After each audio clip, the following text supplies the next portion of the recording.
Ang pinaka-obligasyon natin ay sundin natin ang utos ng Diyos. Yan ang pinaka-obligasyon natin. Ano ba ang utos ng Diyos?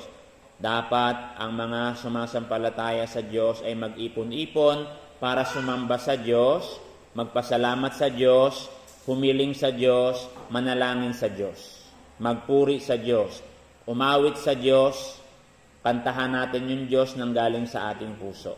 Habang tayo ay nabubuhay, sasambahin natin ang Diyos. Yan ang pinaka-obligasyon nating mga tao. Bakit tayo nagsisimba? Dahil tayo ay nagpapasalamat. Ang pinakadahilan, dahil sa awa ng Diyos sa atin. Yung mga ginawa niyang kabutihan sa atin, yung mga pagliligtas niya sa atin, pinapakain niya tayo. May mga times na halos nawala ka ng panggastos, bigla may dumarating na pera para makasurvive ka lang.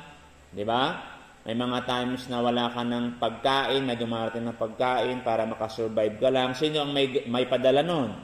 Ang Diyos. May sakit ka, gumaling ka. Sino ang nagpagaling? Ang Panginoon. Mayroon kang lakas na pangtrabaho. Sino ang nagbibigay ng lakas? Ang Diyos. Higit sa lahat, sino ang nagbibigay ng buhay? Ang Diyos. Ngayon, ang tao na dalawang klase yan. May mga tao na hindi pa naabot ng Biblia, hindi pa nila kilala ang Diyos. May mga tao naman na kinaawaan, kagaya natin, na narating ng Biblia, nakilala natin yung tagapagligtas,